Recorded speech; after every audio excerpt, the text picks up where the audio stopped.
안녕하세요. 자, 네 번째로 이제 지금까지 봤던 것 중에서 이제는 끝판이에요. 끝판인데 요것만 잘 보시면 이제는 별거 아니었네 하는 생각이 들으실 거예요.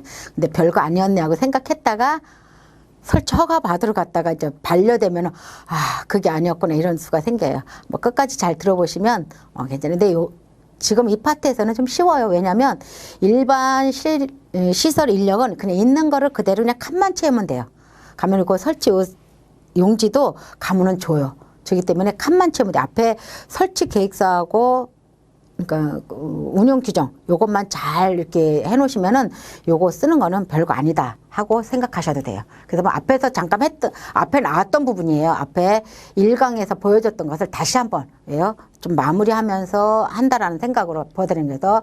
잊어버리시지 않으시는 게 우리가 말하는 5평이다. 16.7제곱미터. 근데 와서 정확하게 재니까 조금 넓은 거를 얻는다 생각을 해라. 딱 맞춰서 그 계약서상에 5평 했다가는 어떻게 해요? 뭐 이것 띄고 공용 부분 띄고 해서 안에 거 딱 띄었을 때 5평이 안 될 수도 있다라는 거라서 조금 넉넉하게 얻어라.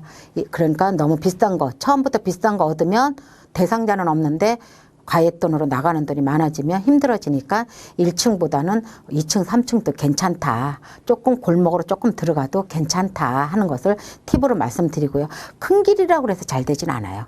문 자꾸 닫아놓기 때문에 비어있는 가게 아니야? 비어있는 상가 아니야? 이렇게 해서 좀 더 안 좋다라고 말씀하시는 센터장님들도 계시더라고요. 그러니까는 2층, 3층도 괜찮다. 저희도 2층에 사거든요.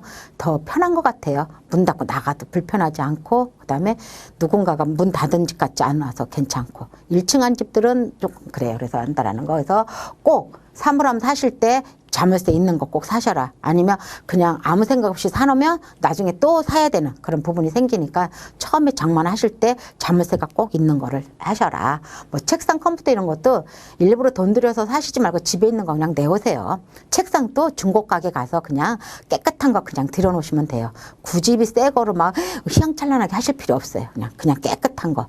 그리고 컴퓨터도 집에서 쓰시던 거 그냥 들고 나오세요. 사무실에서 당장 쓰다가 나중에 집에는 새 거 산다 생각하고. 그래서 처음부터 많이 돈을 들이려고 생각하시지 말고. 그다음에 전화는 대신에 팩스가 꼭 같이 되는 거 하는 거. 그러니까는 복사기죠. 복사기가 꼭 팩스가 되는 거 같이 해라. 이렇게 하고요. 그다음에 사업계획서하고 운영규정은 앞에서 해드렸어요. 그래서 이번 시간에는 일반 현황, 인력 현황, 시설 현황을 적는 거는 정부에서 준다라는 거. 아예 종이가 나와 있어요. 나오는 거 칸만 메꾸면 된다라는 것을 보시면 돼요. 그래서 보면은 인력 현황에는 기관명, 직원 현황, 직원 현황, 그다음에 기관 규모 이런 거 들어가고요. 인력 현황에는 사회복지사 당연히 사회복지사 자격증이 있어야 되고요. 요양보호사 당연히 요양보호사 자격증이 있어야 되고요. 근로계약서까지 맺어야 돼요. 그렇게 하고 농촌이나 우리가 말하는 시골이라고 하는 데는 5명 이상, 도시는 15명 이상.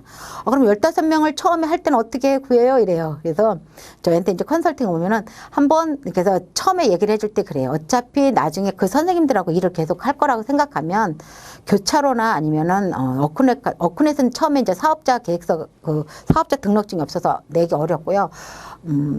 아니면 교차로나 보통 지역신문 있잖아요. 지역신문에다 먼저 직원을 구한다고 내라. 그러고 양해를 구해라. 우리가 지금은 설립을 하는 과정이라 아직은 없지만 나중에 설립을 하면 쓰겠다. 우리하고 같이 처음부터 창립 멤버로 같이 가자 하면서 15명 정도를 확보하시는 것도 괜찮고요. 아니면 그게 어려우면 조금 아시는 분을 통해서 이렇게 주변을 알아보면 요양보호사 장롱면허도 많이 가지고 계셔요. 그런 분들을 통해서 처음에 설립할 때는. 그렇지만 처음에 설립할 때부터 일할 수 있는 분들을 같이 확보하고 시작하는 것도 괜찮다라고 팁으로 말씀드리고요. 그래서 시설은 당연히 16.5제곱미터 이상이라는 거 유념하시고요. 5평이에요. 조금 널널하게 얻으셔야 돼요. 그래서 일반 현황 칸만 메꾸시면 돼요. 그래서 저희 건을 보면요. 우리가 행복한 시니어예요. 그래서 칸을 그대로 메꿔 나가시면 돼요. 기관명 쓰시고요. 그 다음에 장기요양 기관 기호는 나왔을 때 거기서 해줘요. 그래서 우리가 3, 4, 그래서 보통 3번으로 나간다, 2번으로 나간다 이런 말을 여기서 하는 거예요. 노인복지법에 의해서 나간 거는 여기가 2번으로 나가요. 그래서 노인복지법에 그래서 보면은 그 기호만 봐도 이거 노인복지법에 의해서 제가 시설을 했구나.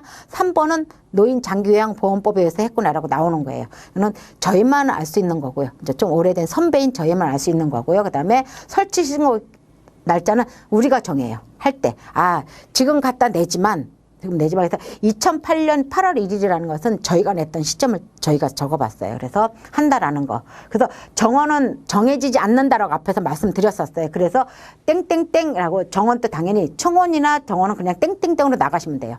왜요? 정원이 필요 없는 거라고 했어요. 앞에 사업계획서에 분명히 나와 있었었죠. 기억하셔야 돼요. 그리고 보면은 자. 소개해서 사회복지사 1명, 그 다음에 책임자, 관리 책임자 2명 이렇게 놓았어요. 왜 저희 같은 경우는 책임자가 관리 책임자가 왜 2명이었느냐면 저희는 복지연구를 같이 해요. 복지연구의 담당자도 관리 책임자라고 그래요. 물론 복지연구는 사회복지사 자격증까지는 꼭 필요하진 않아요. 그런데 우리는 복지연구를 같이 하기 때문에 관리 책임자가 2명이 들어갔어요. 그래서 사회복지사 1명 필수고요. 그 다음에 요양보호사 15명 필수예요. 그래서 시작을 했다라는 거죠. 물론 처음에 저희가 낼 때 사회복지사 1명을 안 구했을 수도 있겠죠. 왜요? 처음에는 왜 하는 거예요? 내가 사회복지사니까, 내 관리 책임자인 내가 사회복지사니까 구집이 필요가 없었어요. 하지만 낼 때는 같이 넣어서 놓고 요양보호사 15명 넣는다라는 거죠. 그래서 어떻게 해요? 총원이 17명이에요. 처음 시작은 그렇게 들어가는 거예요. 그래서 보면은 밑에 보면은 홈페이지 노라 대지 면적 17평, 그러니까는 16.5평방미터, 그러니까 17이라고 넣은 거죠. 그 다음에 건물, 그 건물이 몇 평인지는 모르지만 그냥 저희가 쓸 수 있는 공간은 뭐 계단하고 뭐 화장실도 있고 이러니까 그냥 45 정도 된다라고 이렇게 넣었어요. 그리고 저희가 임대를 하기 때문에 임대라고 해서 이 임대에다가 체크를 한 거예요. 물론 자기 건물 있으면 자가면 자가, 아니면 법인 소유면 법인 소유. 왜 법인 소유일까요? 복지관이나 이런 데서 한단 말이에요. 그러면 복지관 안에 있는 사무실 한 곳을 쓰거든요. 그러면 법인 소유가 되는 거예요. 그 다음에 무상임대도 있을 수 있어요. 왜? 나중에 재무를 하기 때문에 무상임대는 어떻게 해요? 재무에 임대료가 안 들어가잖아요. 그래서 무상임대를 넣는다든지 국가소유, 위탁받은 데는 국가소유로 해서 집어넣는 거예요. 그 다음에 지자체 소유도 위탁이라고 볼 수 있겠죠. 그래서 자기가 한 저게 소유 형태에다 체크하는 거예요. 그래서 칸에다가 빈칸에다가 내가 집어넣기만 하면 돼요. 그래서 이게 우회장이라면 이게 일반 현황이에요. 일반 현황은 이렇게 칸만 메꾸면 돼요. 그래서 요양보호사 15명 충분히 뭐예요? 나중에 인력 현황에 이게 다 들어가야 돼요. 근로계약서하고 자격증 사본이 다 들어가야 돼요. 사회복지사도 마찬가지예요. 만약에 내가 대표라면 내가 대표이기 때문에 안 넣어도 되지만은 대표가 아닌 다른 사회복지사는 당연히 근로계약서하고 같이 들어가야 돼요. 그래서 하고요. 일반 현황이 이렇게 들어간다면 인력 현황이에요. 인력 현황에서 어떻게 해요? 아까 17명이었었잖아요. 자, 관리 책임자 제 이름 넣었어요.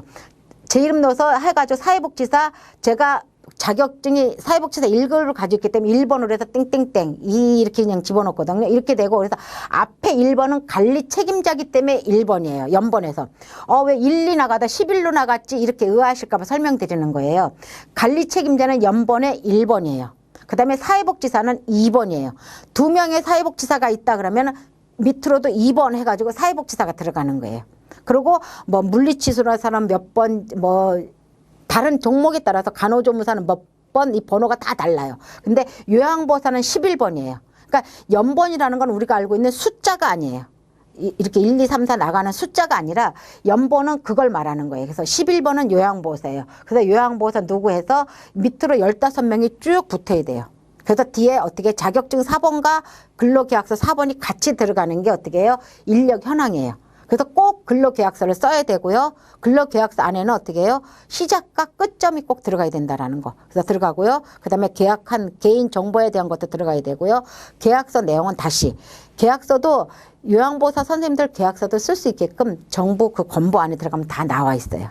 근데 처음부터는 막막하죠. 막막한데 막상 하겠다라고 다 시작을 하고 준비를 하면요. 별거 아니구나라고 시작하실 수 있어요. 처음에 하겠다 안 하겠다 결정을 하는 게 어렵지 결정만 하면 이게 다 눈에 들어와요. 그래서 자격증 취득일자 다 넣어야 되고요. 근무 형태. 그래서 관리 책임자 같은 경우는 어떻게 해요? 상임이잖아요. 상근직이니까 상근직이라고 넣고요. 사회복지사도 상근직이겠죠. 보통 요양보호사 같은 경우는 시급제로 해요. 앞에 사업계획서 할 때 하셨었죠? 상임이나 시급제로 할 수 있다. 월급제나 시급제로 할 수 있다라고 놓잖아요. 그렇기 때문에 시급을 하고 놓으셔도 돼요. 근무 형태는 시급이에요. 왜냐하면 요양보호사 선생님들을 상근으로 쓰기에는 조금 처음에는 힘들어요.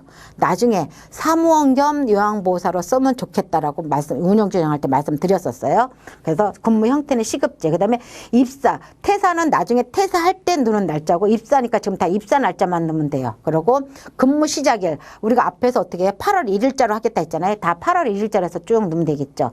그래서 치매 교육 이수 부분은 안 넣으셔도 돼요. 나중에 그거는 저절로 올라가요. 물론 선생님들 중에 만약에 치매 교육을 받은 이수한 사람이 이수증까지 같이 가져오면은 여기다 체크해 주시면 되고요.